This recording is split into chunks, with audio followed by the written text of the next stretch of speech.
ህይወትና ንቀይር ተሓሲብና መጀመሪያ ኢንቫይሮንመንትና ንቀይር ካልኣይ ለለና ልምዲ ምቅያር ካልሳይ ደግሞ ግልጽ ዝኾነ ዓላማ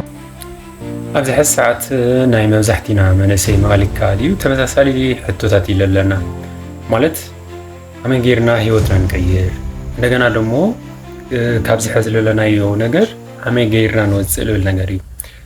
ቀዳማይ ኢንቫይሮንመንትና ምቅያር ኢንቫይሮንመንት ልተለና ከባቢና ኮን ክኽእል እዩ ዕርኽቲ ኮን ክኽእል እዩ ወይ ድማ ንሰርሐሉ ኣከባቢ ኮን ክኽእል እዩ ማለት ታይትል መሲልኩም ኣደይ ምስ መናም ዶ ዓልኻ ነገርን መን ምዃንካ ክነግረካ ትብለኒ ኣደይ ማለት እዩ ስለዚ ዕርኽትና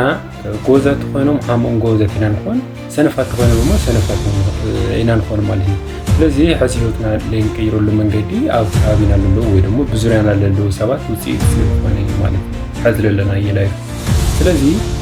ዕርኽትና ንቀይር ተኾይና እውን ንቀይር ነና በቃ ኣብ ዙርያና ለለው ከዕቢና ለይኽእሉ ሰባት ለድሕሪት ጎስና ሰባት ክኾኖም ንቀይር ነና ማለት እዩ ካልኣይ ልምድና ንቀይር እንሄና ትብል ተለና ሃመይ ኣወዓዕላና ማለት እዩ ናይ ስራሕ ልምድና ትብል ተለና ኣሰራርሓ ንኽተለሉ መንገዲ ማለት እዩ ንሰርሐሉ መንገዲ ኣብነት ንጎ ንሰርሖ ስራሕትታት ናይ መዓልታዊ ስራሕትና ብጣዕሚ ወሰንቲ እዮም ንጎ ስፖርት ሰሪሕና ሻወር ዝውሕድ ሻወር ወሲድና ስራሕና ንጅምር ተኾይንና መዓልትና እውን ሞቅ ዝበለ መዓልቲ ክውዕል ማለት እዩ መብዛሕትኦም ሳክሰስፉል ዝኾነ ሰባት ኣዋዕላ ተሪእና ንጉሆኦም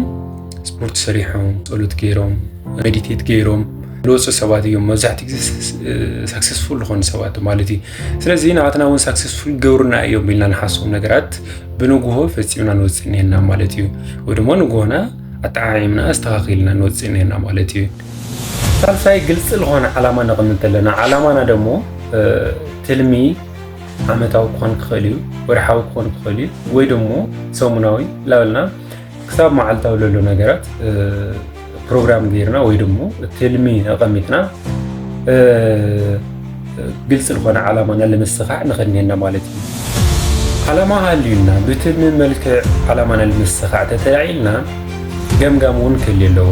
እንደገና እቲ ዓላማና ወይ ደግሞ ነሳኽዖ ነገር ቁፅራዊ ተዝኾን ጽቡቕ እዩ ለምሳሌ ንጉሆ 10 ፑሻፕ ወይ 50 ፑሻፕ ወይ 100 ፑሻፕ ክሰርሕ ይተኢለ ስለዚ ኣብ መዓልቲ ወይ ድማ ንጉሆ ትለዓል ተለኽ ካብ ድቃስ 100 ፑሻፕ ክሰርሕለኒ ማለት እዩ 100 ተኢለ 100 ክሰርሕለኒ ማለት እዩ እንድሕር 700 ፑሻፕ ዘይሰርሕካው ሰሙን ኣብ መጨረሻ ሰሙን መቕፃዕቲ ወይ ድማ ሕጊ ከውፅእኒኒ ብሕጊ መልክዕ ወይ ድማ ብሕጊ መሰረት ቅፅዓት ክቅፅዕኒኒ ማለት እዩ እንድሕር ፈፂመ ደግሞ ሽልማት ክህልየኒ እኒሄው ሽልማትና ቅፅዓት ልባዕልና እንድሕር ንፍፅም ኮይና ብዙሕ ግዜ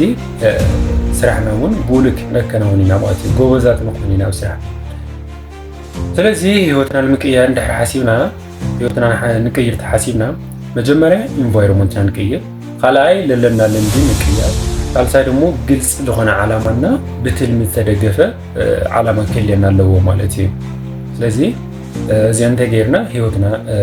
ኣብ ሓፂር ግዜና ምቅያር ፕሮባቢሊቲ እኒአና ማለት እያ